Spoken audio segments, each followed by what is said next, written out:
Hi, we're going to do some stenciling today. I'm going to show you how to do some acetate stencils first. There's going to be several different processes that we're going to show you to making stencils to doing for tattooing. This is the acetate we're going to be using today. First I'm going to show you some of the things that are used for making acetate stencils. This is a stencil cutter.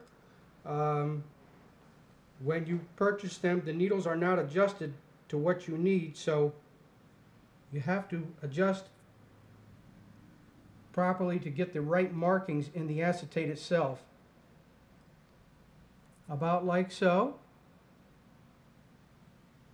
And you should actually take this and snug this up, because hand tightening will not be enough to secure that needle in place.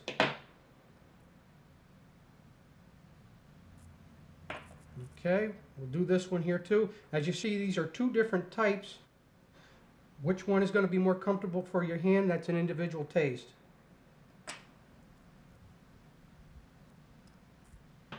Other type for cutting the acetate stencils is the electric with a diamond tip. We took a tracing of a gentleman that has a hand-picked tattoo that we're going to do some cover-up work on later on in the videotape. What I have done is I've had him pick out a design that he would like to cover this with, which was this particular design here, eliminating the skull in the center. Black is generally your only color that will cover for a hand-picked tattoo. So what we did was we got a tracing off of him, and then we took it and we put it in the design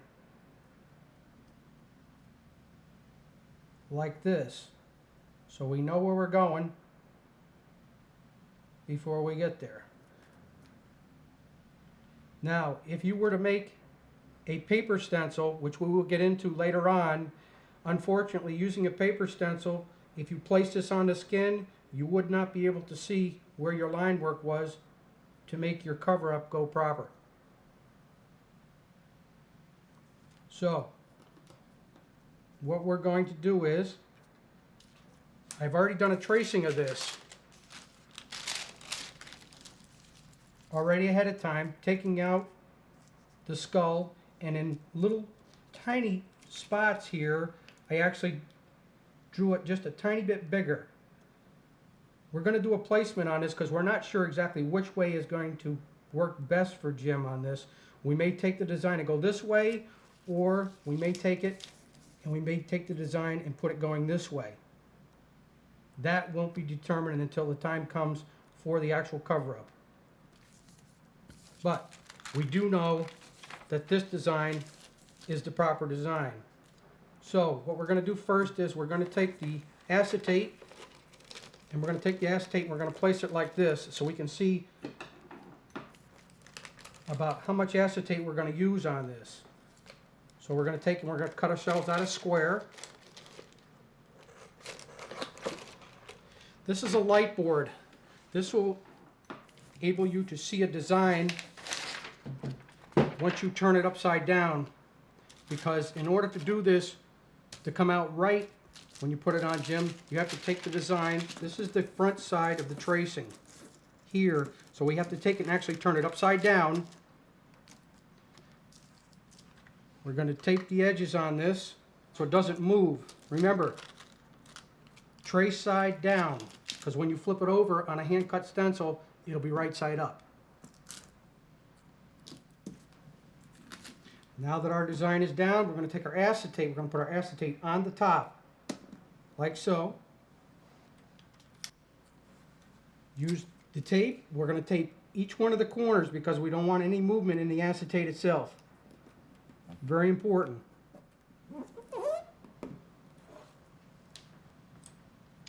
Okay, now I'm going to show you how to use an acetate stencil cutter itself. Again, a lot of it has to do with positioning, like you do when you tattoo. If you'll notice where my hand is positioned, it's positioned a lot like I do when I tattoo. But Your hands are going to sit just like they do on the skin for tattooing, but you're actually going to use your other hand for a guidance and to stabilize yourself as you're working. Now when you're pressing, if you look at the angle that I have the needle, I'm not straight up and down. I'm not way down. I'm primarily at probably about a 45-degree angle coming up. So I'm going to cut, and you're cutting towards yourself, not away, because if you go away, you will not have control of the needle.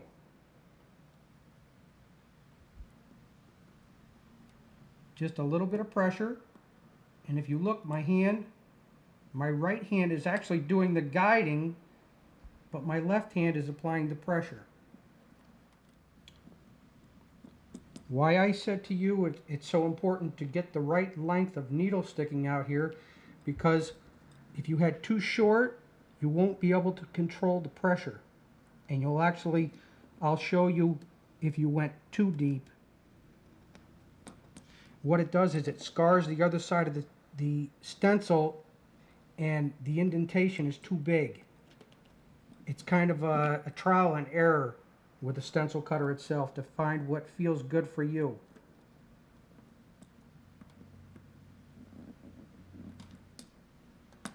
Now these are generally only used for single use. So you would make this for one customer and one customer only.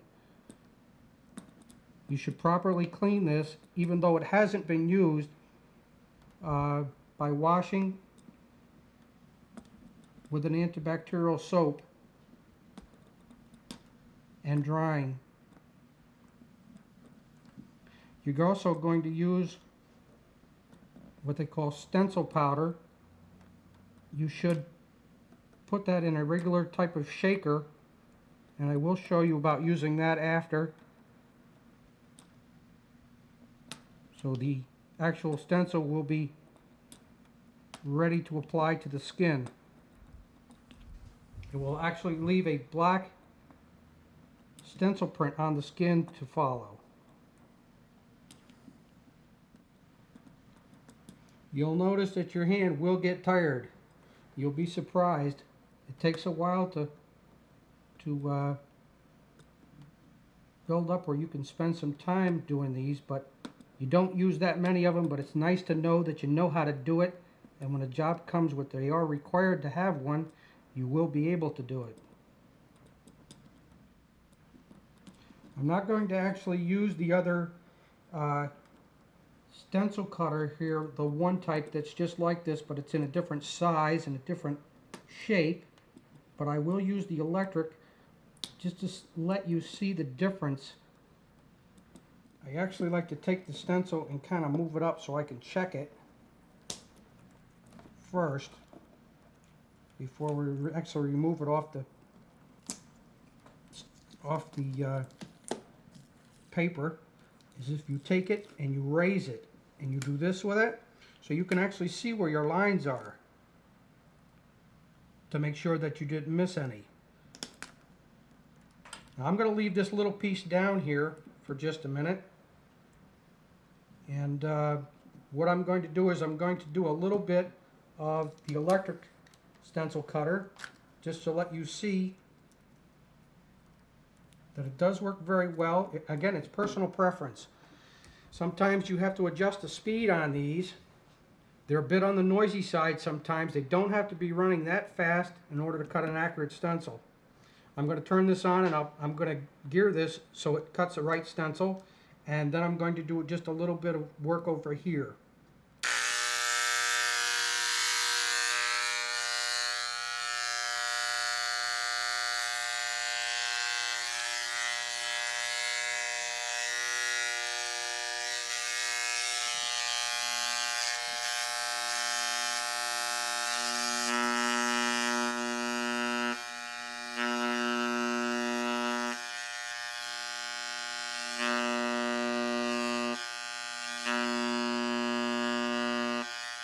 This was the electric. This was the hand cut.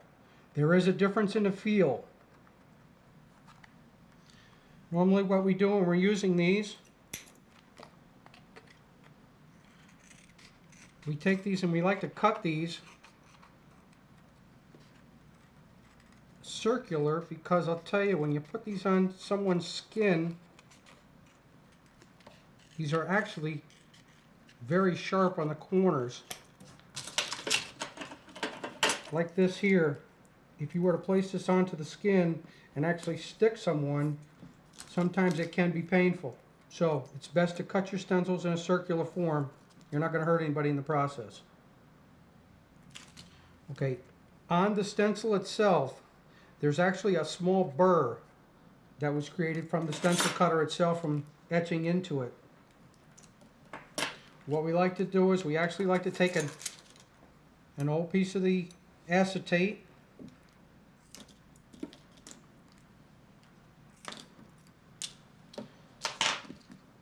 and we like to take it and rub it like this. If you listen very closely, you can hear it scratching across. It's taking the excess burr off of this.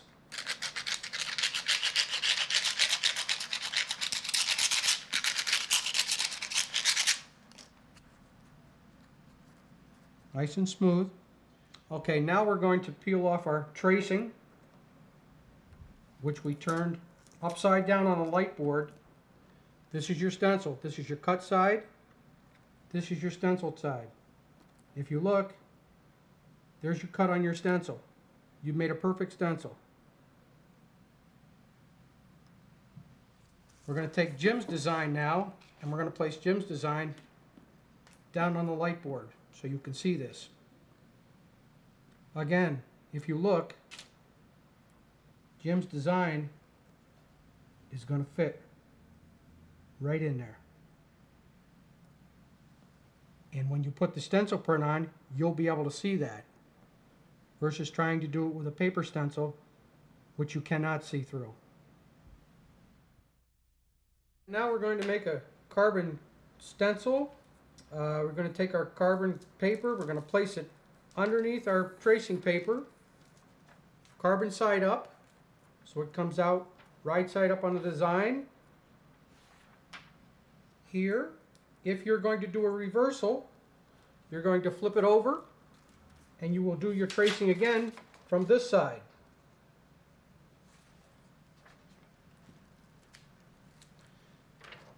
So we're going to do a tracing this time of this particular design right here.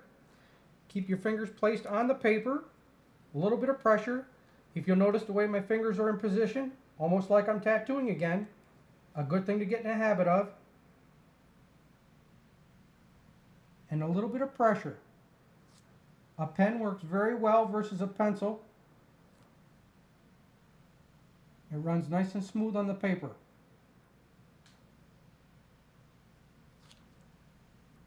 Always drawing in the same direction you're going.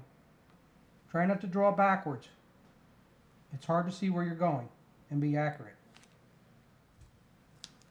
Be sure before you stop on your design to pick up your carbon. Check to make sure that all your line work is done.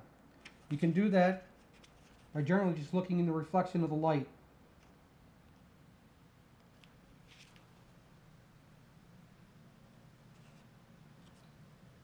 If you're not sure, go back. It's better to go back and make sure on a design.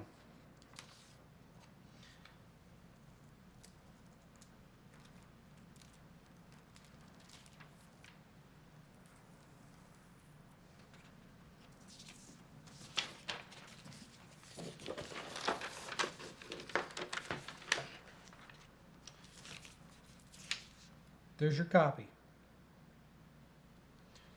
Make sure when you're done, cut your copy out so you don't get your fingers on it. Moisture will cause a smear in the design. Makes it a little bit more difficult to follow.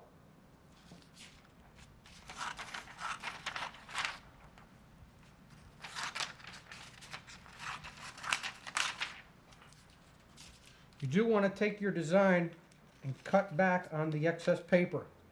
It makes it easier for the placement of the design and for your customer to see it.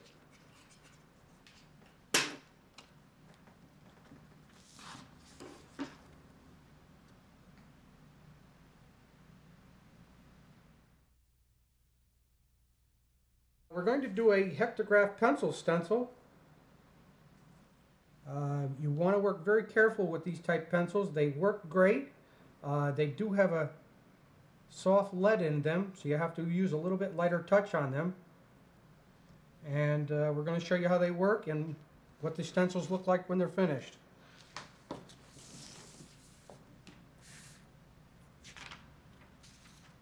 You're going to place the design underneath the paper.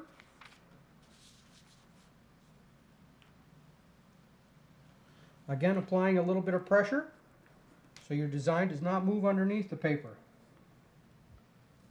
Easy on the pressure, always drawing in an upward position. Drawing down, you don't have total control all the time.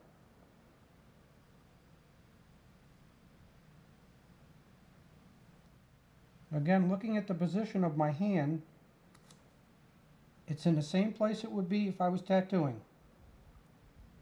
Get yourself in a habit of working the same way all the time. You will be a better tattooer.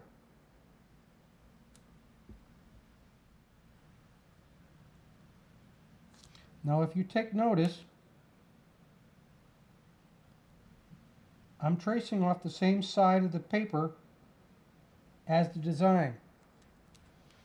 So in turn, when I put the print on, it will be a reversal.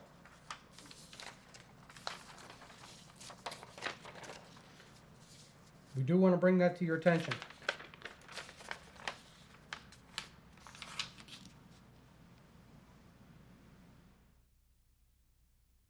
Now we're going to make another type of stencil. We're going to use our transparency maker to make our transfer for our tattoo. This is the design we're going to copy. We have two different types of Spirit Master copying paper, depending on what type of design you're using. We'd like to take the design and cut it out first so we don't actually waste paper. This has a protective paper underneath, so you don't actually end up with any other images on the paper. And what we'd like to do first, I'd like to place this to the side. Take your design, place it on the face of the paper, cut around it, put it in between the copy, on the bottom. Design side up.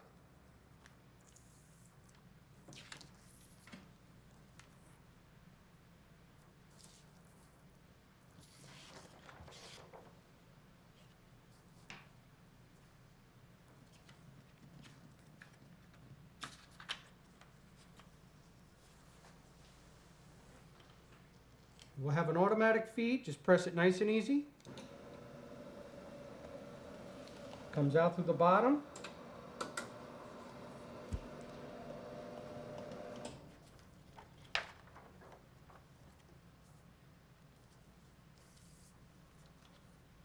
And there's your design. Peel this off. You might want to discard this right away because this is very messy.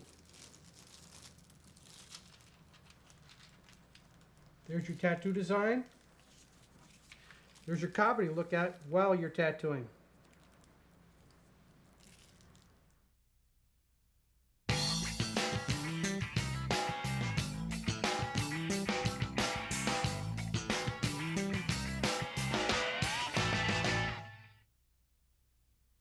This is basically your bench setup for preparation for your getting ready to do some tattooing. You have your ultrasonic directly in front of you, which will have a cup in with water for rinsing out your machines. Your colors are within reach, and you should lay your colors out ahead of time. Your bandages within plain reach. Your gloves should be directly in front of you. So after you scrub down from your sink, you walk down, you put your gloves on, grab your instruments, you'll be ready to assemble and go to work. If you're looking to your right, as I'm sitting in front of the bench, you have your sharps container for disposal of your needles that you've used on your customer. So your customer goes home with a good feeling that you use new needles on him. That's a very important part.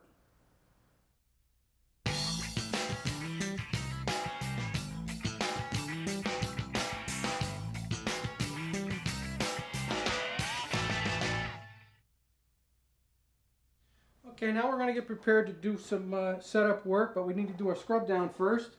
I'm going to wash my hands, and most health departments require a special type handle on your sinks. They're called strikers because they don't allow you to touch the sinks. What I'm going to do first is I'm going to scrub down, and it's very important to get into the cuticle areas and the webbing parts of the fingers because that's where most of your bacteria and your germs are going to lie. So we'll get that done first, and they generally require you to scrub for about 30 seconds to a minute to make sure you get in between everything. As soon as you're done with the scrubbing process, okay, you want to go over and you want to make sure you put your gloves on immediately so you don't contaminate anything on your bench, because your bench has been prepared ahead of time here. And we're going to place these on. If you look on the bench here, we have a disposable cap holder. And there's several caps here. Even though we're going to do just primarily black work and black washout work, the health department regulations state that once you fill a cap, you cannot go back in and refill it because it is called cross-contamination, and that we want to avoid at all cost. Over here we have autoclave bags. All the instruments have been autoclaved. Depending on what type you use, you'll have to check your colorations on the back to make sure they are sterile beforehand. We're going to cut them open and we're going to place them in the machines and let you see how we're doing that. This needle that I just took out of the autoclave bag, that is a 7 needle round liner and a 5 needle square tip liner tube. That's the type of needle we're going to be outlining with for this design. The other tubing that we've just taken out is a 4 needle flat shader tube with a 4 needle flat shader bar itself. They work very well for this type of design. It allows you to get into tight spots. Okay, now we're going to place the needle bar into the tube very, very carefully because you want to make sure that you don't bump the tips of the needle. The loop itself should face to your left to make sure when it goes down into the tip that it goes in the correct place. Put your finger on the back of the bar, which will keep it secure inside the tube so it doesn't flop around and possibly damage the needle. It will enable you to put the tube in the machine and still be in control. Okay, we're going to set up the tube in the machine now. We want to make sure that we place our finger on the back side of the bar against the tube so we don't get any play in the tube, taking a chance of damaging the needle.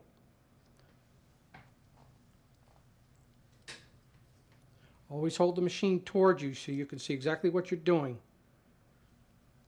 If you watch my fingers, on my left hand it's going behind the machine here because I'm going to put a little bit of pressure on the machine between my forefinger and my thumb, and my 2 fingers here are keeping the tube in place. I'm going to place the needle bar on, making sure that the needle bar is snug against the grommet, because if there's play between the grommet and the bar, there will be splashing and puddles on the skin that you don't want. I'm going to do an adjustment on the tube in 1 second. I'm going to put the rubber bands down first. Very important to get your rubber bands in place. It's important to make sure they're nice and even coming across. If you've got your bands twisted here, it will cause a different tension against the bar itself. So get them on nice and smooth. You're going to do the adjustment on the tube and the needle bar now. I'm going to place this against the paper so you can see that the end of the needle bar is just going to be sticking out at the end of the tip. I'm going to bring it up.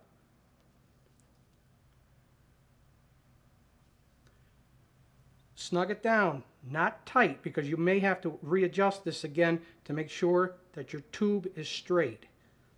We're going to take the machine,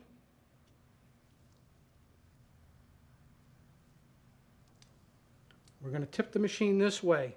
If you look at the tube in relation to the machine, you have to make sure it's straight this way, so your tip in your tube is not angled. Now we're going to adjust the needle bar to the tube tip itself. You'll need your number 5 eye loop. If you watch the needle, it has to ride directly in the bottom of the tip. If it does not, it will cause a splashing in the machine, and you'll be very unhappy when you're doing your line work that you can't see where you're going. Now we're going to set up your 4-needle shader. Your 4-needle shader is 4 needles that will fit into this square tip here, which will allow you to get into very tight areas and still cover a relatively large area of skin. Placing into the machine.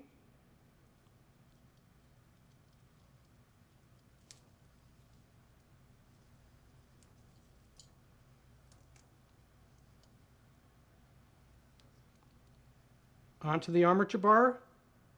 Snug. No play. Placing the rubber bands evenly. Okay, we have our needle bar into the tube.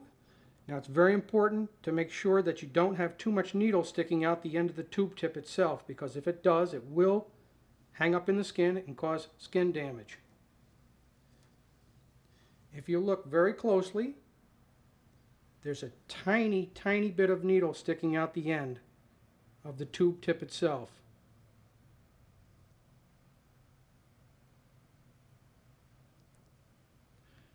Now we're going to adjust the needle to the bottom of the tube tip itself. It's very important that it sits flat. If it does not sit flat, it will not feed properly, and you will end up with big puddles on the skin. So we're going to look down inside, making sure the needle is flat in the bottom of the tube tip. Okay, then we snug our machine down. I want to point out a very important part here. If you look at the way I'm holding the machine, thumb, finger to the back of the machine, I never touch that front spring. You never want to touch that. We're all ready, set to do some work.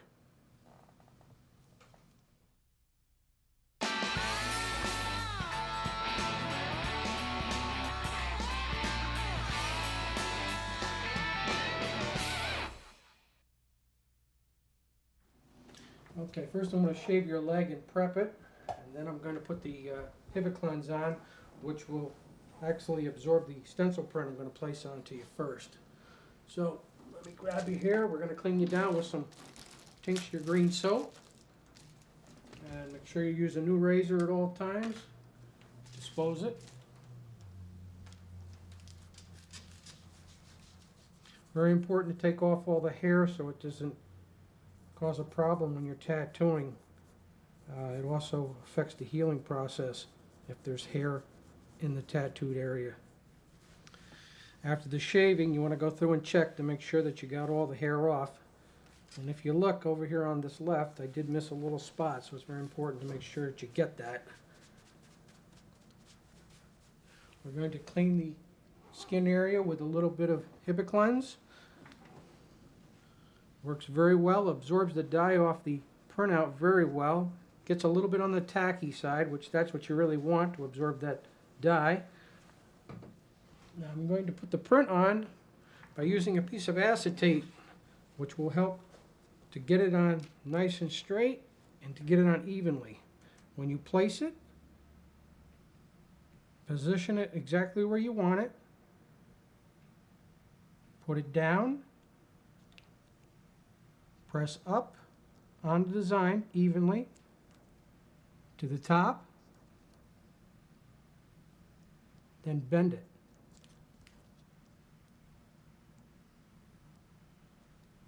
Just hold it on the skin for just a minute and give the dye a chance to get into the skin here. That makes it nice for tattooing. Everything very clear, legible. Okay, Jeff, I'm going to grab the mirror here and I'm going to let you take a look at this before we do this on you. How's the placement, Jeff? Very good. Okay. Okay, with a printout like this, makes it very easy, nice, and clean to do your work. Everything's very clear. You're good to go. Okay, we're going to hook up the clip cord to the tattoo machine itself. We have a binding post on the back area, which it will go into one end, and the other end of the clip cord goes into the bottom of the tattoo machine itself. And as you notice, the clip cord and the machine are covered in plastic to prevent cross-contamination. Keeps it nice and neat and clean. We have our speed set. Now we're going to put our ink into our cap holders. Very important.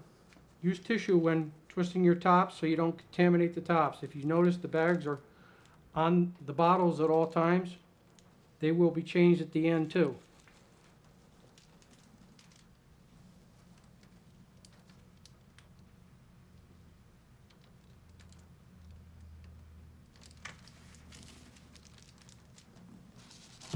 You can fill a few caps in your cap holder for using black, because black does not separate like regular colors do, because there's a different chemical mix for the inks themselves when you're dealing with color versus black. I'm going to put a little bit of Vaseline on the top of my hand, which will save me from going back and forth during working time. And I also, before I tattoo, I will place a tiny bit of Vaseline on the skin, because when you're tattooing itself, it helps to keep the ink from running.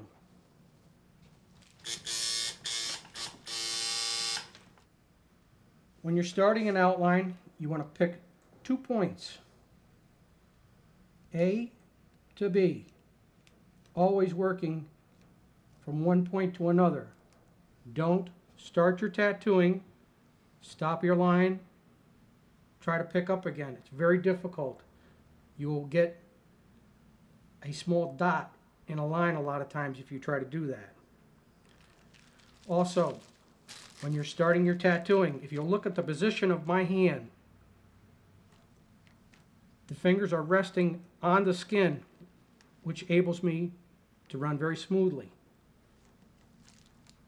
Like a pen, it rests in that corner and will allow me to run a stable line. Okay, we're going to start working on you here now. We're going to start right at this point here. We're going to run straight down to the bottom. Nice and slow and steady. Not too fast, because running a fast line only means you got to go back and touch it up. And trying to touch up doesn't work. Steady, slow, nice, hard black line.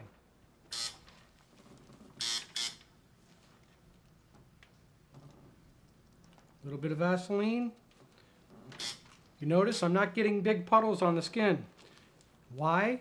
Because the needle's set right, the little bit extra Vaseline I'm using, and being steady.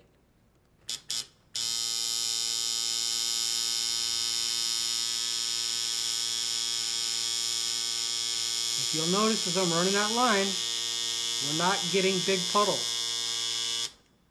A lot of people tend to worry about smearing the actual print that you've put on, but if you're very light, if you'll notice the way I touch it, I'm not actually rubbing on it, I'm dabbing it, which is important.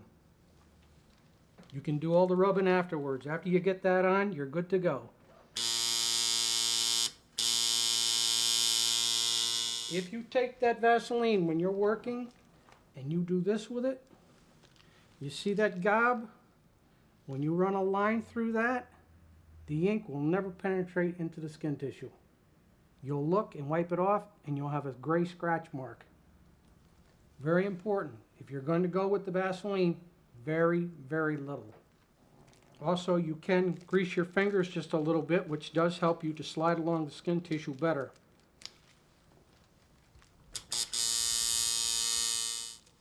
Make sure you're keeping the skin tissue tight. If you look, my forefinger and my thumb, I'm not squeezing like this. Because believe it or not, when you're tattooing, if you're squeezing too hard, you're making the tissue too tight, and what happens is you actually end up cutting the tissue. You have to find it something that's comfortable for you. If you'll notice, I'm not squeezing real hard.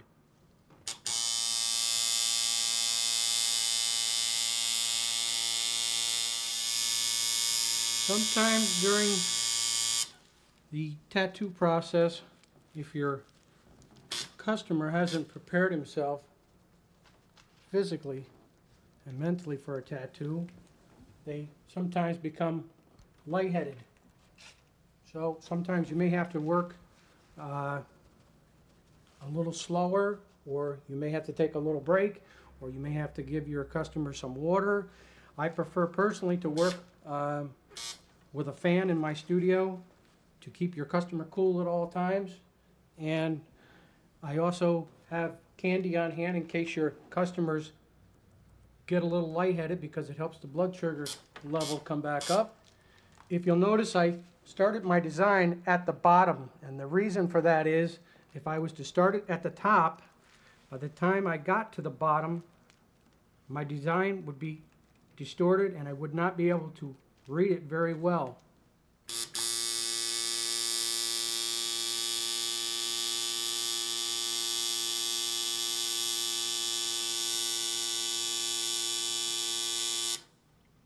You see the position of my fingers?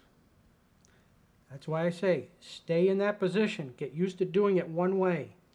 If you notice when I'm working, I'm always trying to work this way or this way. If you take your tattoo machine and you're working this way, you're drawing the machine in a backwards motion, and remember, it goes back to making sure the needle is sitting flush in the bottom of the tube. So try to visualize you're actually picking up the needle from the bottom of the tube, and you will get a bad line.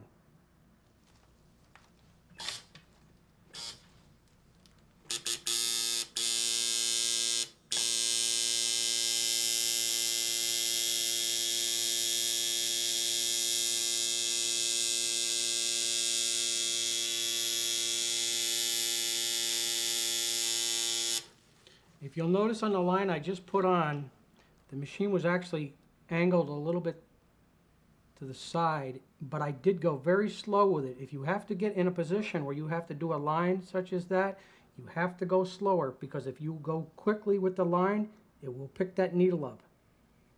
When I spoke to you earlier about stopping in the middle of a line, if you have to do it and you've got to pick up on a line, you have to go back. When you start the line, you have to go back just a little bit from where you stopped, so you won't end up with a dot in the line. If you look, I stopped right here, so I can show you how to pick up on a line without being detected within your design. You have to start back. You actually have to start back on the line a little bit from where you left off, so you can work the line in here and then continue on and make your line.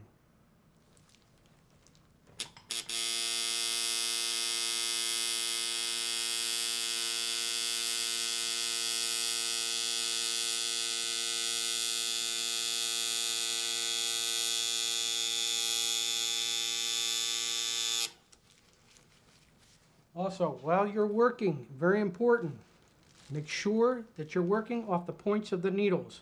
You don't want to take this machine and this tube and go onto the skin, because I can tell you, you'll dig a big hole in people and they'll be very unhappy. You have to work off the points of the needles themselves, which the points I'm referring to, visualize as a pencil, like this. You're only working off of that much of the needle. You're not using the whole part of the lead itself. Very important. If you'll notice, the sound of the machine is very consistent. It doesn't fluctuate like this. If you're tattooing, and you're doing this, you're burying that needle into whoever you're tattooing, and they're going to be unhappy. If you'll notice the angle that I have the tattoo machine itself,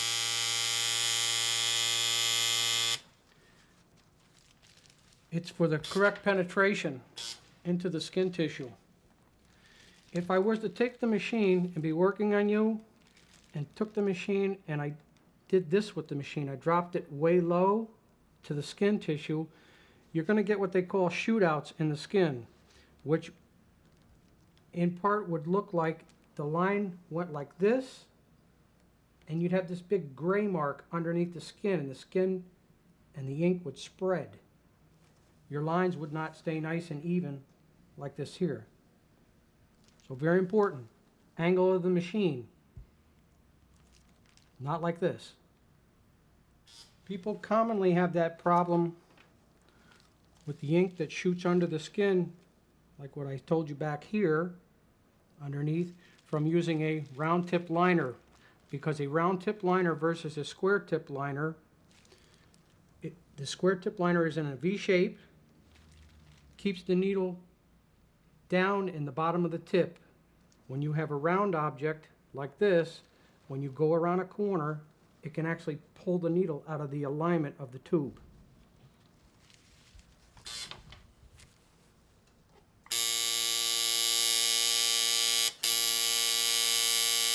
This is one where I'm going to go with the machine a little backwards here, but I'm going to go very slow so I make sure I get the proper penetration.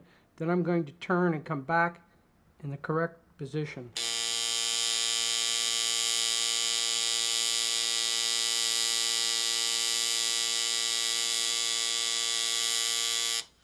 If you'll notice, I work from here to here to here, and then I went up on this one side. Because I'm left-handed, I work from the left side better than the right side.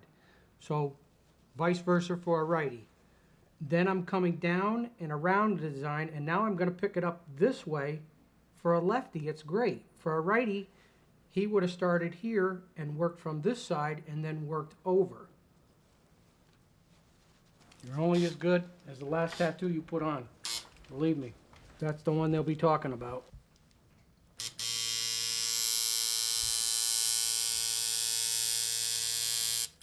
Now I'm going to run this line here. Now I've got to get myself in a little bit different position because I'm not going to take it and go like this with it. That's too long of a line to try to pull backwards. I'm actually going to get in position and I'm going to run the line straight up so it keeps the needle in the bottom of the tube. Very important.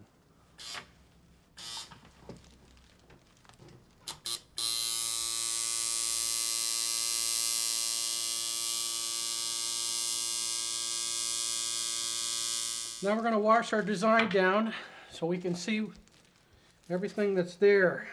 This is the time to go back, touch anything that you have to touch up before you do your fill-in work. You may have lines on here that may not exactly connect, which we're going to do a thorough job on checking first. We're wiping down with the tincture green soap, as you see. We're also going to get an alcohol wipe, and we're going to clean it down with an alcohol wipe too. And then we'll give it another shot of the tincture green soap just to cool it down, because unfortunately the alcohol makes it a little hot. Okay, we're going to get ready to do the fill-in work on this. Again, I'm working directly off the points of the needle. I'm not sticking that whole needle into the skin.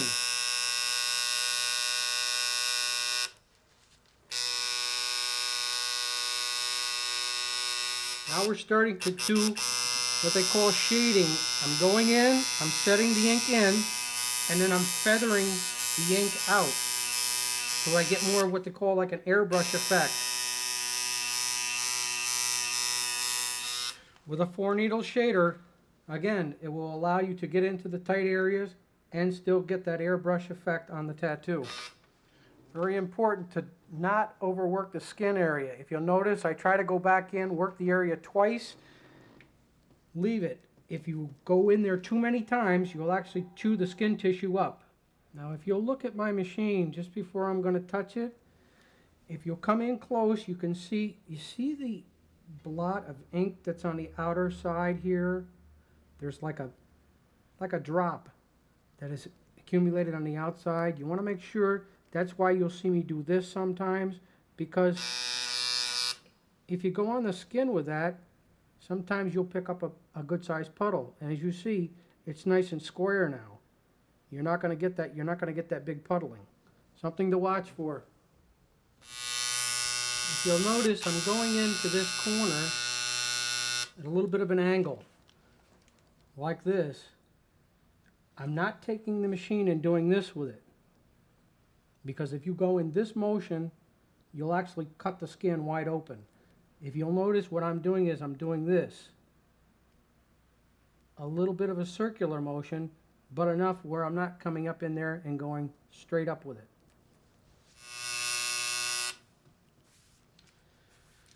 Okay, now I'm going to stop for a second. I'm going to point something out to you here about working ink onto the skin. If during your process you're in a very tight area like this, a lot of times what I'll do is I'll go back and I'll spray the tissue. If you spray the tissue and you leave the liquid on the surface, you can actually go back through and check what is actually into the skin and what isn't, and we'll show you different spots that you need to put a little touch of ink into. Notice I'm picking up when I'm shading. In, pick it up.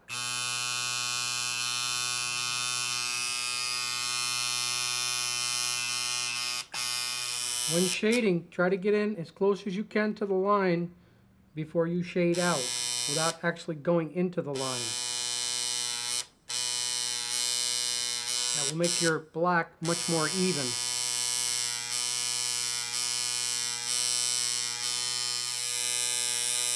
If you'll notice, when I'm shading the black,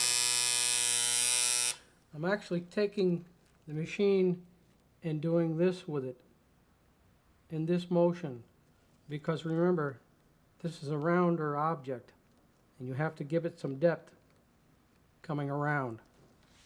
You can't run straight out with it because it'll be very flat.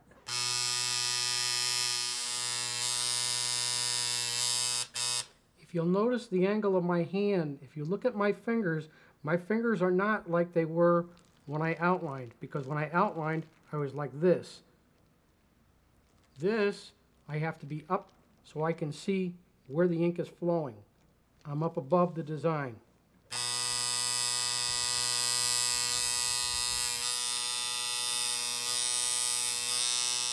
Alright, we're going to do some shading. We're going to shade from the bottom here. And we're going to do, again, in a circular form, to get more of a rounding effect on the design.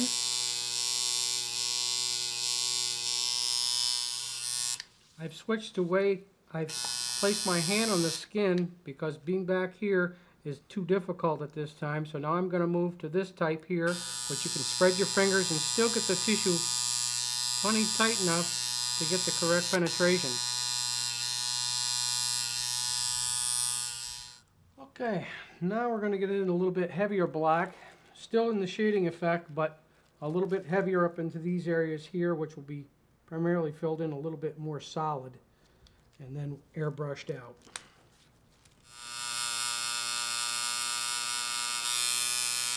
When we're doing more of the solid type work in here for the harder black, if you'll notice, I'm working in small circular motions, such as this here, to be more thorough. If I was to take the tattoo machine and do this, it would not be very thorough and there'd be holes all through the black. Notice that my fingers are in a different position again. They're not down here like I did when I lined. When you're lining, you have to be down. When you shade, sometimes you have to be up above so you can see what you're doing.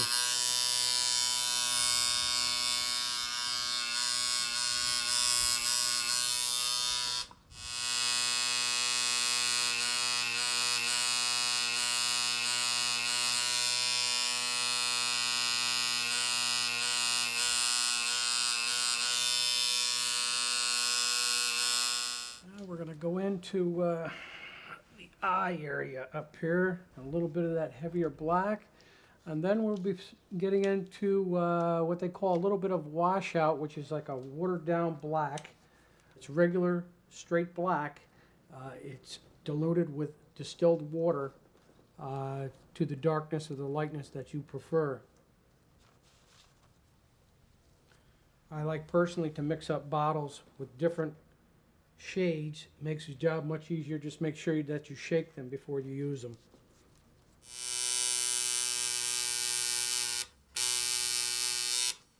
If you'll look, the black is much different. This is a very light black. It will be light when it heals too, but it's a totally different effect than the heavy black.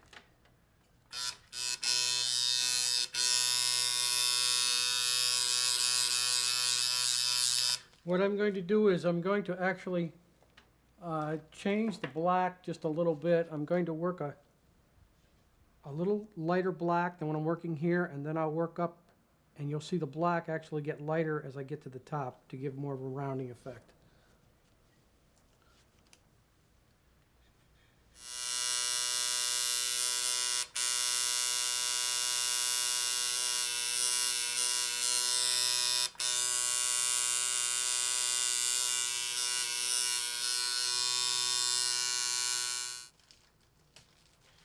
I'm going to put a little bit of just distilled water in one of these cups here that I haven't used, because I'd like to get just a little bit lighter effect.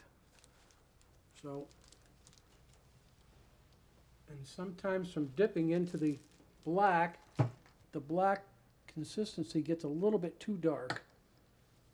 So I'd like to have plain distilled water to wash out in too. Will allow me to get lighter as I'm going up on the top of the head.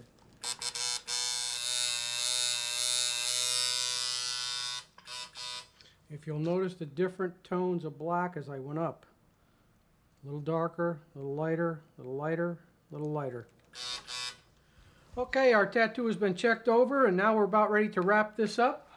We're going to use a little bit of bacitration ointment, a very light amount. We're going to bandage it up. We're going to leave the bandage on for an hour. Wash it off with cold water and soap. Make sure you use your hands on this. Don't use a cloth on this because the skin tissue is very soft. And if you go on the skin tissue with a cloth, you'll actually rough it up and you'll tear a hole in it because the skin is very soft. And if you look, there's no holes in the tattoo. The tissue has not been torn. Very important, along with working off the points of the needles. That's what this is all about. This is a non-stick gauze, so your customer will definitely appreciate that when he takes this off. If you place a type of gauze on here that will stick fast, it will pull at the tattoo and possibly put a rip in the skin tissue. Okay, we're going to tape it up now. We're going to use a paper tape some tattoo artists use, or use a plastic tape. Works very well.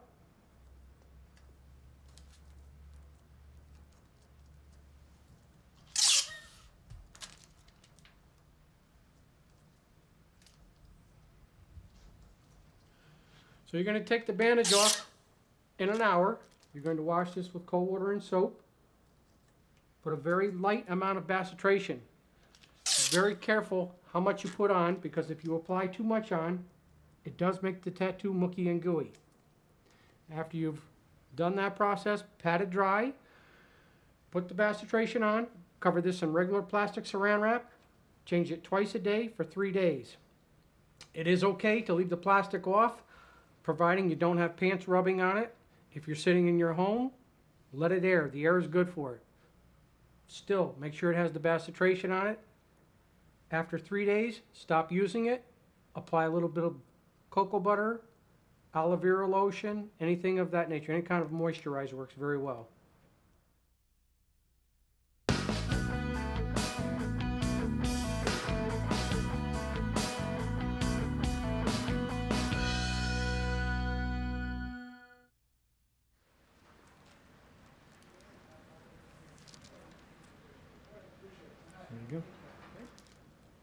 How's it look, Bill? Pretty good. Okay, center it up nice. Yeah. Okay. Ready to go. Okay, we're going to start our new outline. Remember, at the bottom,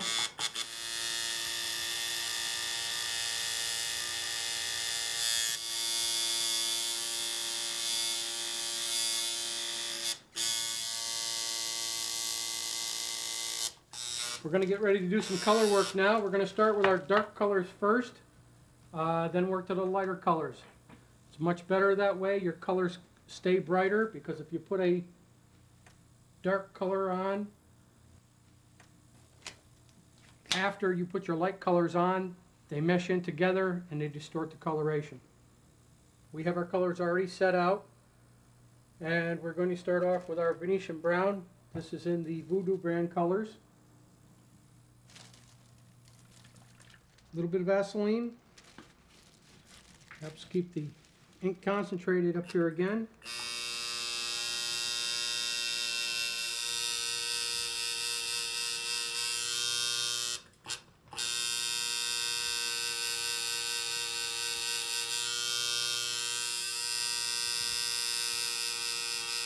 Leave the end areas for highlighting, deciding on whether you're going to leave a skin color or you put a lighter shade of brown or possibly even a white highlighting.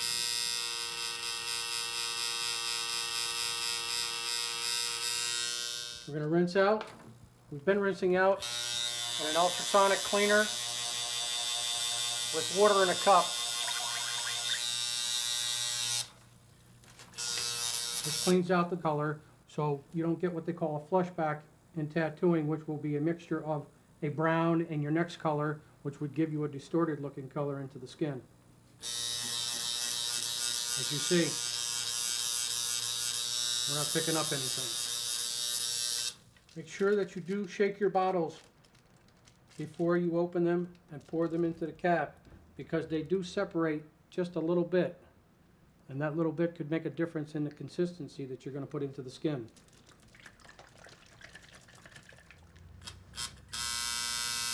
Okay, again, we're going to start at the bottom of the design. We're going to work our green right on up.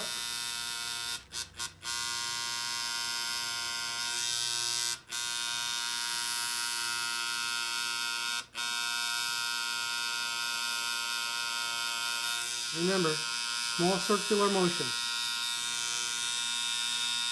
Small spaces.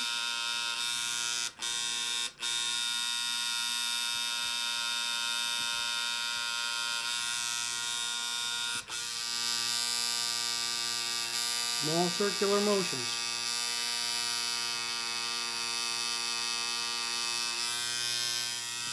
This type of work here is a little tougher to do sometimes if you've got the wrong type of machine set up as far as a shader or a liner. This is being done with a 7-needle outliner and a 4-needle flat shader. Again, because the 4-needle flat shader does allow you to put a lot of ink in, but still get inside the tight areas. Sometimes with a bigger needle, you can't get inside and get things nice and tight. See how tight you can get in with that 4-needle shader, but it still packs the color.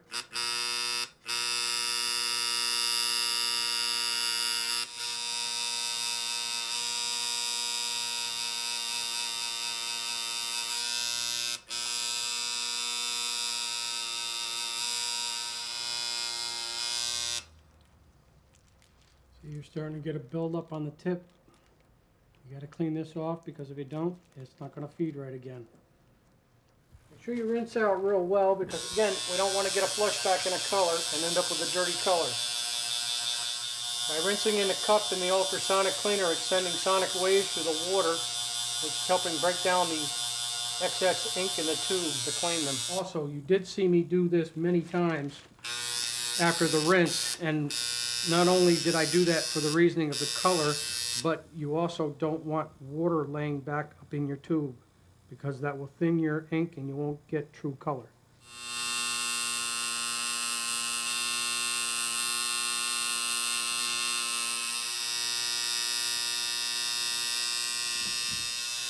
Nice and easy with that orange. Take it and shade it out, because you're actually going to come in there and you're going to work some nice bright yellow into it.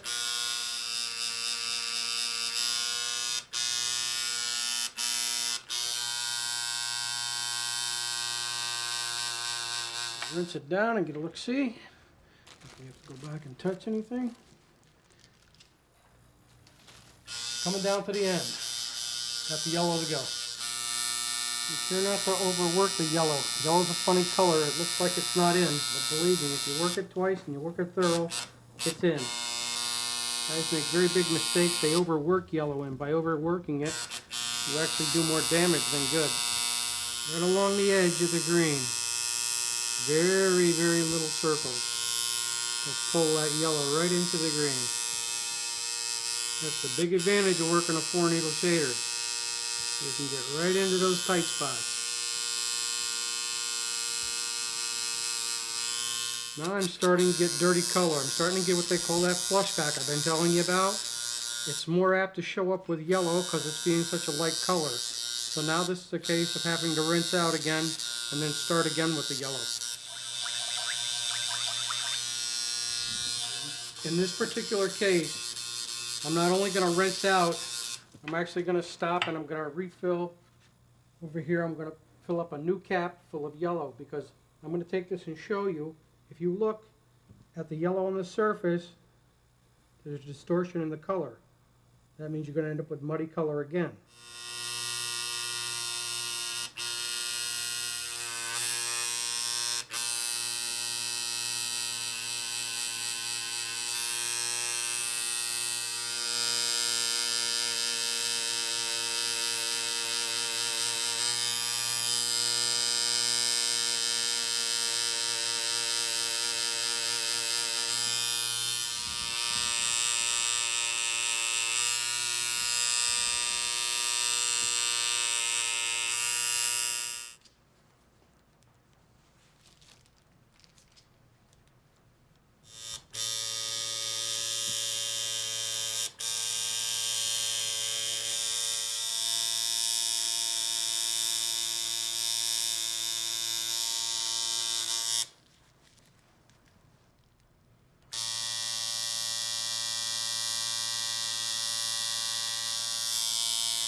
The extra time is worth it to build a good reputation.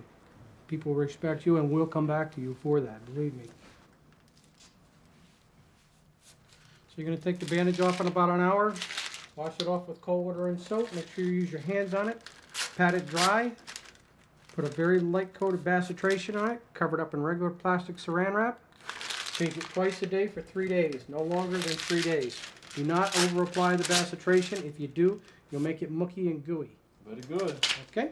All right, thank you, sir. Thank you very much.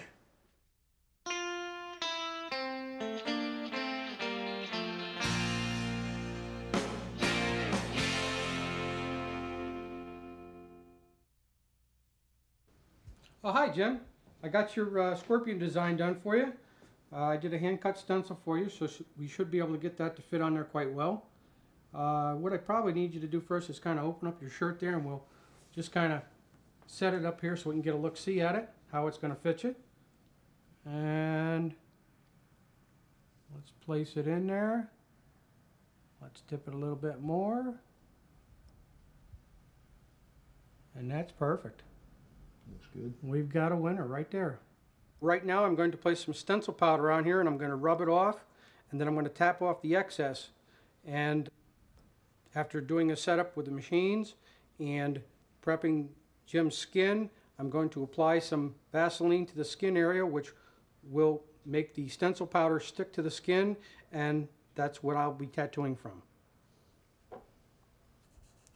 These stencils that you make for people are single use. They're not made to reuse. And as you see, the black stencil powder is actually going into the little cracks that I etched into the plastic with the stencil cutter. You want to make sure to dab off the excess powder so you don't make a mess on the skin. And as now, our acetate stencil is prepared to use. If you look, the black is all in the cracks. Okay, Jim, we're going to get you ready to do your cover up now. I'm going to clean your skin down.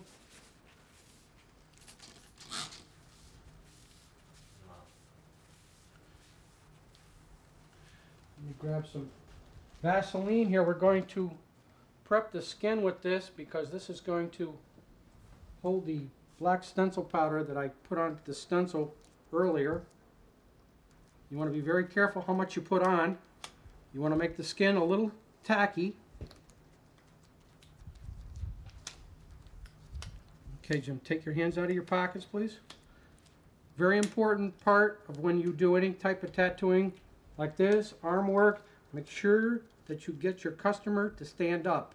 Because if he's laying down, when you apply a stencil of any kind, it will be in a different position when he stands. This is back to where I had talked earlier about positioning. It makes it easy to position with an acetate stencil. Put it on, press it, catch it from the corner. Now you're prepared to do your tattoo work.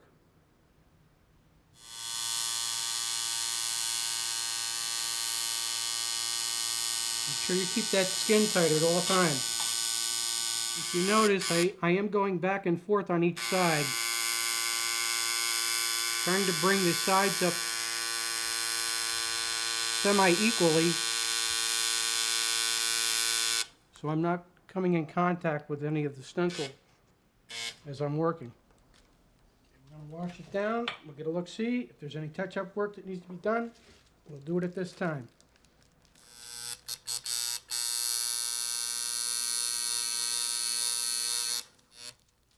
If you'll notice in this design as I'm working, the design is getting smaller as I'm coming down, and I'm tapering down with the amount of shadow work I'm using from up above to a little less, to a little less, to just a little, to very little. It enables me to work the design much easier and still acquire a nice look. Again, we are working with a 4-needle flat shader and a 7-needle round liner. Okay, now what I'm going to do here is I'm going to kind of split the body just a little bit because I don't want to take this and actually just take it and draw a bunch of black in there. So what I'm actually going to do is like a shadow line here, kind of a shadow line like this to take out that name and give the scorpion a little bit of shape. And then come back over here and I'm going to shadow out coming out this way.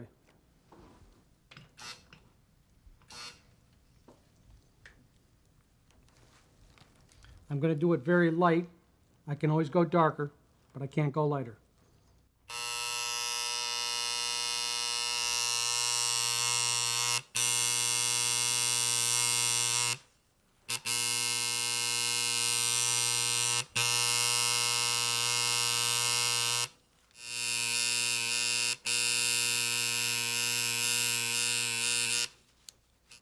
If you'll notice, I'm shading in more of a rounded motion because I'm trying to give some texture to the design and not just put the black on and put it on flat. It does take longer to put the black in this way, but when the tattoo is finished, it looks a lot better.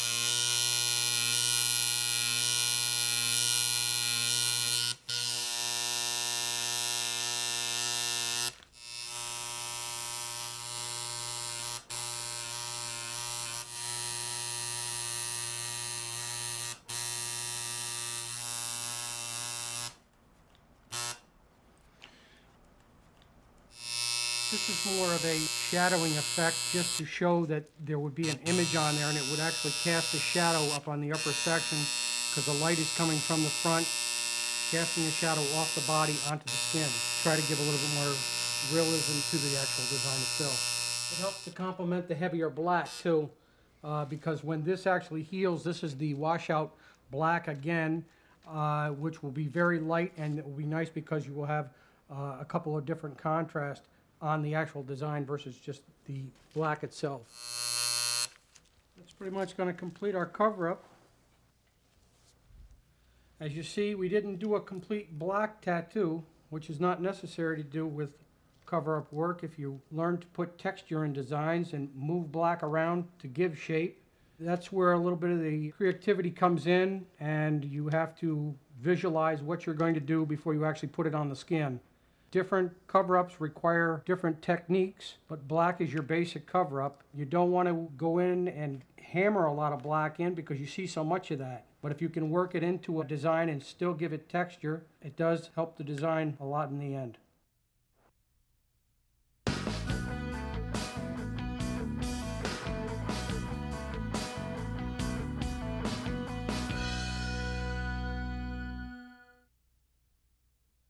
We're going to talk a little bit about sterilization here. There's many different types out there today. There's steam, dry heat, and liquid. That you would have to check with your local health department and your local authorities to make sure that you're doing the right thing and making it safe for your customers. There's also lots of different types of autoclave bags offered. The autoclave bags also come with an autoclave indicator on them, so your health department can check to make sure you're doing the right thing.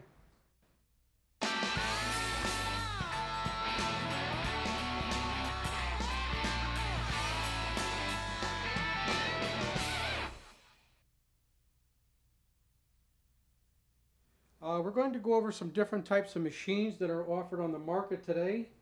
We're actually going to start off with a Puma tattoo machine. There's many different styles of machines, weights, coil wraps themselves. There are 8 wrap coils out there being offered, 10 wrap coils depending on your personal preference.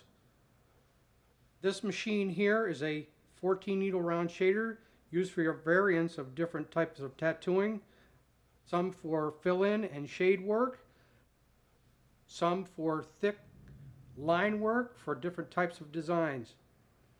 A very important part of the machine itself is the rubber bands, because that's going to give you your stabilization in your tube to prevent your needle bar from fluctuating off the bottom down here, which would cause splatter in the machine. You should change these on a regular basis to keep your tension against your bar consistent. Consistency is very important. We're going to go into a regular Supreme machine. An important part on this, again, I bring back from earlier in the video, is the grommets that connect from the bar to the armature bar. No play within. Fluctuation, spray in the machine again. You should change these on a regular basis. Now we're going to come out to the Reaper. This is one of the 2 machines that I referred to earlier in the video, which was probably one of the best tattoo machines put out on the market today. An important part of this machine runs with 10 wrap coils in it, which gives you a little extra punch, which sometimes you do need within a machine. This is a 7 needle liner bar and a 5 needle square tip. This machine here is the Puma machine. This will give you a little bit more variance in certain areas. This can vary on the back connection here, which you can adjust for your clip cord. Also running in 8 wrap coils.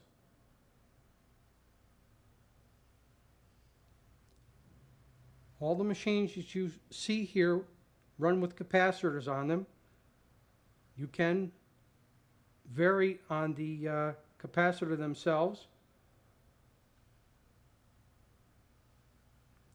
This is a 6 needle flat shader. This is the Wolverine. This goes with the Reaper. An important part with these machines, as is all machines, you never, ever pick up a machine and press on the front springs.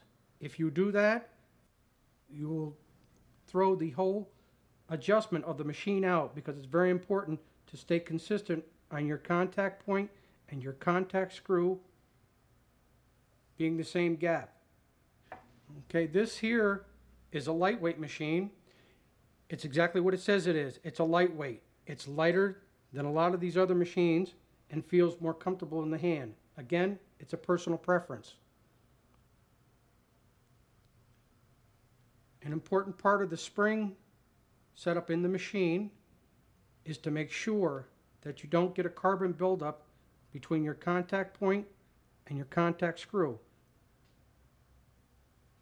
That you can take and file out with a contact file.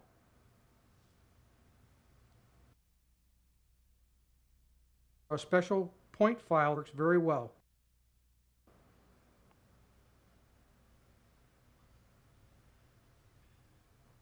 Now I'm going to show you the Stinger machine, which is primarily used for outlining. Again, it's a very fast machine, puts a very nice outline down. This rubber piece here is primarily there for more support for the spring, so the spring doesn't lose its spring tension quite so quickly. Keeps your machine in adjustment a bit longer.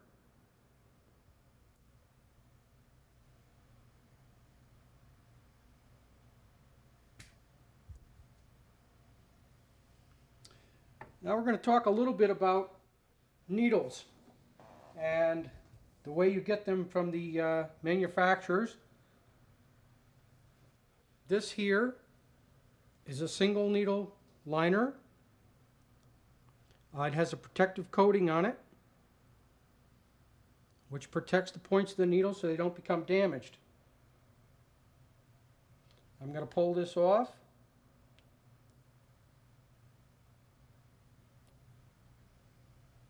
And if you look, there's one single needle in there. It makes a very fine line. You have to pick your work for this particular type needle as well as any other. It makes a very fine line. This here is a 3-needle outliner. Again, lays a fine line.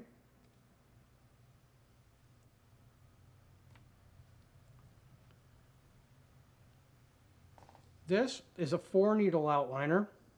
You will need all different sizes of needles to do the proper jobs during your tattooing procedures. Sometimes you will actually probably set up 3, 4, 5 machines sometimes to do one particular tattoo to acquire a certain style. This here is a 5-needle round liner. The line will get a little bit fatter the more needles that you add into the group.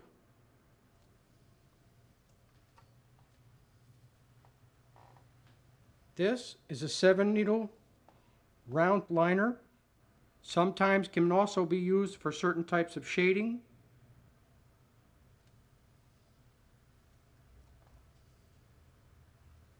Okay, this is a 4-needle flat shader, which is a very good needle to use.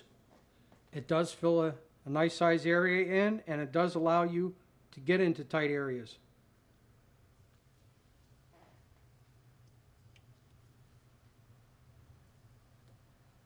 This is a 6-needle flat shader, which actually packs a lot of ink very quickly. It's not as easy to maneuver around, but it is great for packing in big areas.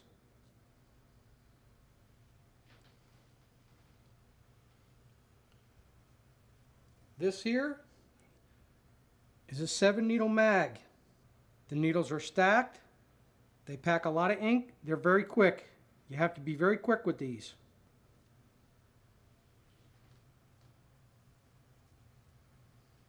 This is an 11 needle Magnum. Packs a lot of ink, very quick. If you'll notice, I've been going through, pulling off these little ends off the needles here. That's a protective coating, as we talked about earlier. This is an 8 needle round, sometimes used for shading, sometimes for lining. Again, personal preference, particular type design makes all the difference.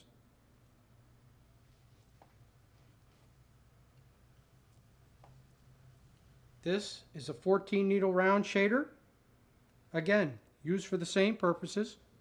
Sometimes shading, sometimes lining. Why I pulled these ends off here, I have to check these because of this type of coating that's put on here to protect these. If you'll notice, I have 3 different types of eye loops out here. I have a 5 power, a 15 power, and a 22 power. What I'm going to do is I'm going to check the needle itself to make sure that there's no particles from the protective coating in between the needles. If there was, it possibly could cause a conflict when I'm putting ink into the skin. Over here we have the different types of tubes that are used in accordance with the needle bars that we're using. Some of these you can use in combinations of what you have. If you look here, this is a single needle liner, or you could put a 3 needle liner bar into this. Personal preference, round tip. This is a 5 needle liner tube. A round tip. This is a 3 needle or a single needle square tip. This is a different type of tube tip because in the needle that you use, it has to sit directly in the bottom of the V. If it doesn't, it will not feed correctly for you. This, you could use an 8 needle round in. This is also a liner or possibly a filler, depending upon what your preference is. This here is a 14 needle shader tube, round tipped, for filling or lining on occasion.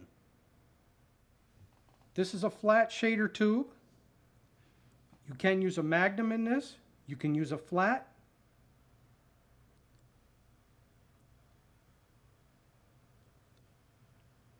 Why the tube tip is as wide as it is? Because it will allow the 6 to go in there and lay nice and flat and feed properly for you. This tube, sometimes it's personal preference because it's a little easier to clean. Again, a 6 needle flat shader tube, different type, a little bit more closed, sometimes holds ink a little better because the ink goes up inside and it stays up here better for you. Sometimes it's a little harder to clean them, but they feed better sometimes. If you'll look, the difference in the hole size in the end. When I was talking to you about the particles from the protective coating, you want to make sure that you get to check them with your eye loop. A very important part.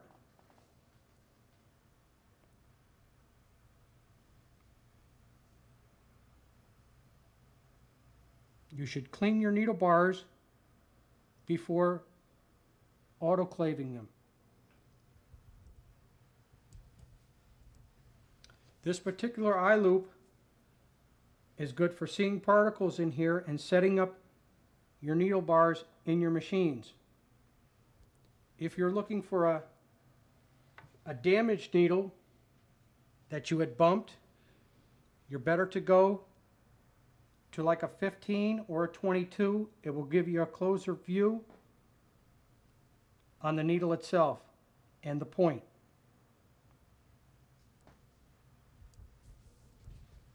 We have up here, we have a type of spray that's being offered out now. It's spray ice. It can be used on tattoos after they're done to help swelling, taking away some of the stinging sensation that sometimes tattoos cause.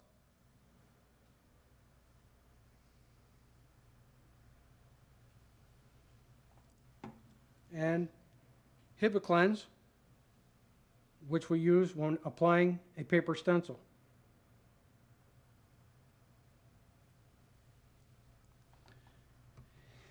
If you have problems or questions on what we've explained to you here, you're best to refer back to Tattooing from A to Z. There's photographs, written documentation of what goes on with the machine, and it's just very informational. We'd like to talk a little bit also about the Lexan tubes that are offered. A 3-needle round tip. The sterilization for them are steam or liquid. This is a 3-needle square tip. Remember, in using a square tip liner, the needle has to sit in the bottom of the tip. This Lexan tube here is a 4-needle flat shader.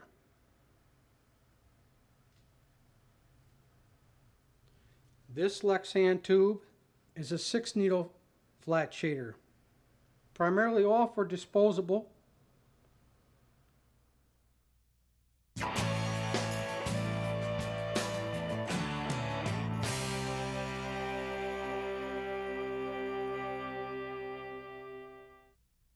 Now we're going to tell you about the parts upon the machine in case you have to call up and order parts at any time.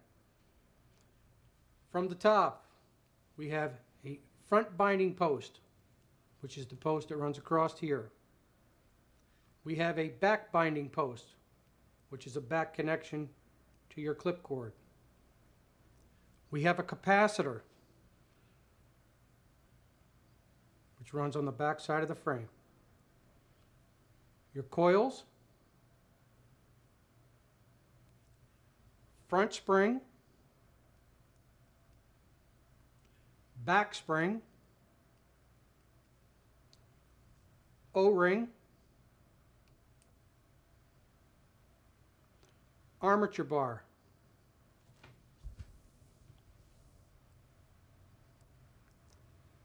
armature bar nipple,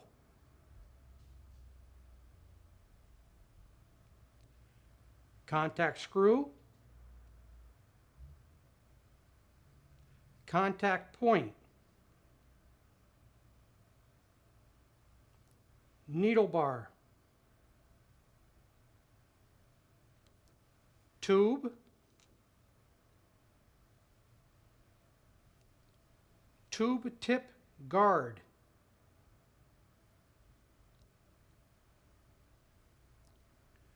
lever lock fastener device,